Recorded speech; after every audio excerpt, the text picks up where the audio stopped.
Bom dia, pessoal, tudo bem? Vamos responder as nossas questões aí. Inicialmente, as questões de 1 a 12. A 12. Vou ler aqui para vocês. Escreva em seu caderno o termo da relação abaixo que substitui corretamente a tarja entre parênteses das frases 1 a 3. A. Cauda. B. Fenda faringiana. C. Notocorda. D. Tubo nervoso dorsal. Questão número 1. Tananã é um bastão compacto e flexível localizado ao longo do dorso dos embriões de cordados. Bom, pessoal, então esse tal desse bastão compacto e flexível, compacto é uma informação importante, tá? Flexível a maioria das estruturas biológicas é, mas compacto é uma informação relevante aí.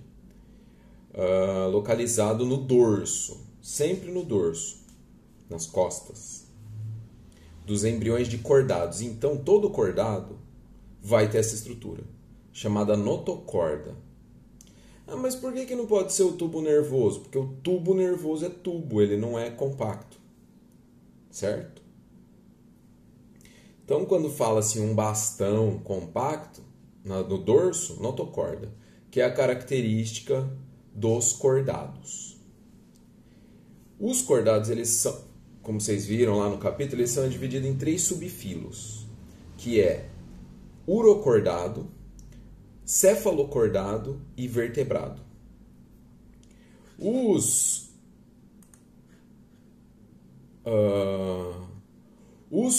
urocordados e os cefalocordados, que seria aí, vamos dar 2 exemplos, a assídia e, no caso dos urocordados, que também são chamados de tunicados. E no caso dos cefalocordados, um exemplo, o anfioxo, o maior exemplo de cordado, sempre utilizado para estudar o desenvolvimento embrionário dos cordados ou desenvolvimento embrionário do anfioxo. Bom, então esses 2 subfilos, urocordados e cefalocordados, eles formam um grupo, uma inter-relação entre eles, que é chamado de protocordados, certo? Já os vertebrados são chamados de eucordados. Proto, como vocês lembram, né, é um prefixo de projeto. Então, algo inicial. Eu é um prefixo de verdadeiro, existente. Então, já é algo estabelecido, é uma notocorda estabelecida. Beleza. Então, a A é notocorda, A1 é notocorda, letra C. 2. Um cilindro oco, olha lá, um cilindro oco. Pode ser tubo digestório, pode ser tubo nervoso. Mas como a gente está falando de cordado, o que vai diferenciar ele dos outros filos é o tubo nervoso, né? Então, dorsal, porque nos outros filos é ventral, na maioria dos outros filos. De origem ectodérmica. Então, pessoal, o tubo nervoso, ele deriva da ectoderme na formação do embrião. Então, a ectoderme é a camada mais externa. É uma invaginação dorsal que depois se funde e forma um tubo nervoso dorsal. E aí esse fechamento, né, no nosso caso que somos cordados também, ele vai subindo e vai descendo. Então ocorre o fechamento do meio para anterior e posterior. E é isso aí, né? Nosso encéfalo, ele não fica aberto, mas assim, a massa cinzenta é exposta, depois ela vai por dentro e fecha lá na nossa espinha.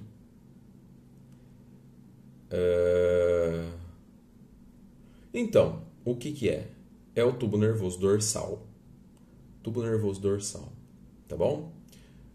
Então, como eu falei, nos cordados ele é dorsal. Então, o que é uma característica dos cordados também? Tubo nervoso dorsal, sistema nervoso dorsal e sistema circulatório ventral. Nos artrópodes, anelídeos, moluscos, nos vermes, isso é ao contrário. Nós temos o tubo nervoso ventral e geralmente o sistema circulatório é dorsal. 3. É a denominação de cada fissura lateral presente na faringe dos embriões de cordados. Embriões cordados. Presente na faringe, fendas presente na faringe. Fissura presente na fenda branquial. Ah, mas está escrito fenda faríngea. Fenda faríngea. No caso de peixes, a gente chama de fenda branquial. É a mesma coisa, tá, gente? Às vezes aparece esse nome aí, fenda branquial.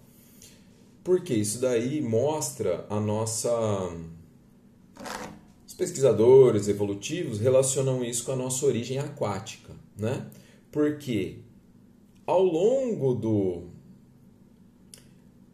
da evolução dos grupos de vertebrados, esses arcos faríngeos ou fendas, porque tem a fenda faríngea e por baixo tem um arco faríngeo, que é uma sustentação óssea, né, com uma origem semelhante aos ossos. E aí são 4. Tem cordados que tem mais, né, que são características mais basais. Esses ossos, eles vão dando origem ao longo da evolução dos cordados, porque, por exemplo, vocês vão ver que nós temos lá entre os peixes os craniados, que não tem mandíbula, os agnatas. E depois nós temos os condrictes, que são os peixes cartilaginosos, e os osteíctes, que são os peixes ósseos, que já são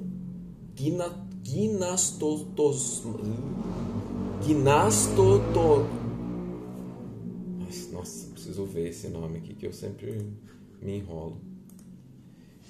Gnastostomados.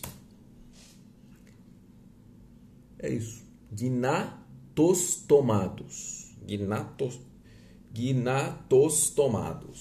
Que são os peixes que já têm a mandíbula. Porque esses arcos faríngeos, eles derivam e vão formar essa sustentação óssea aqui, ó. Certo? E aí o peixe fica com 4 arcos branquiais só. Posteriormente, esses arcos branquiais vão dar origem aos ossos da audição. Então você tem uma série de estruturas aqui ósseas que vão derivando e formando os ossos aqui da face, ó. Então você tem a formação da maxila, com um dos arcos branquiais, mandíbula, aqui esse quadrado aqui que é, né, que são 2 ossos aqui que se fundem, a mandíbula e o quadrado. E depois outros vão derivar e formar os ossos da audição, estruturas aqui, ó, desse sistema ósseo aqui, o osso ióide que recobre a tireoide, né, que é o pomo de Adão nos homens, né, ele fica pronunciado, nas mulheres ele é mais discreto.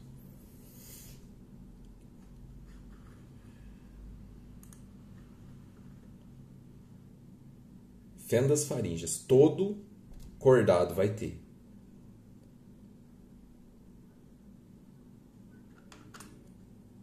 Próximo enunciado.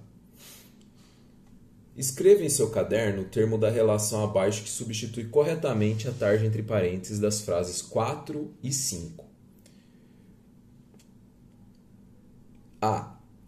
Cefalocordados. B. Protocordados. C. Tunicados, também mais conhecido como urocordado. E D. Vertebrado. 4.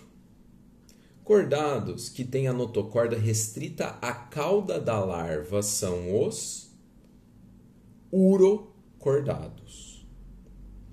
Então,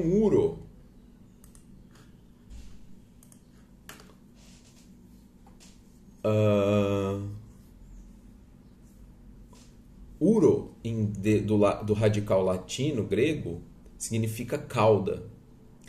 E corda é o da notocorda. Então, esses animais, a notocorda ela fica restrita à parte caudal do embrião. Ela não fica até a cabeça. Por isso que é urocordada.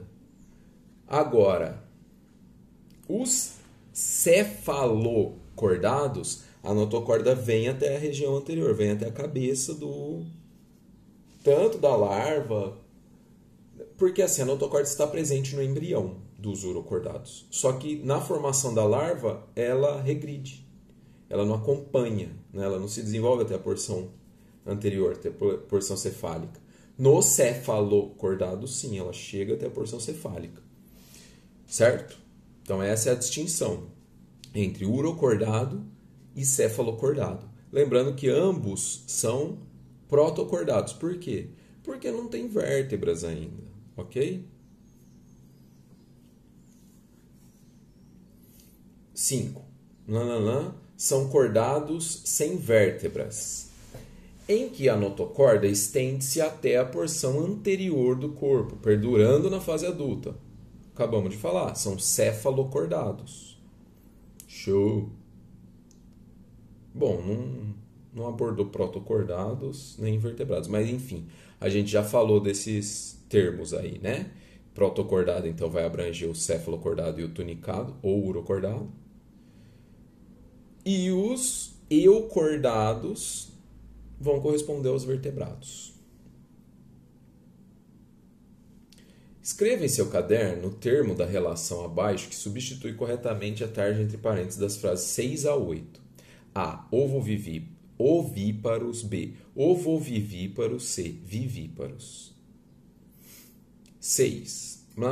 São animais cujo embrião se desenvolve no interior do corpo da mãe, nutrindo-se de substâncias fornecidas pelo corpo materno. Vivíparos. Maior exemplo são os placentários, né? Placentários, marsupiais. Tá bom? Ou seja, o embrião ele se nutre de nutrientes dispostos pelo organismo materno. Não tem um ovo. Ok? 7. São animais cujas fêmeas botam ovos que contêm reservas para todo o desenvolvimento embrionário. Então, se ela bota o ovo, tem a reserva ali, no vitelo. E aí, aqueles outros anexos embrionários, o alantocório vai fazer as trocas gasosas, o alantoide vai fazer as excretas.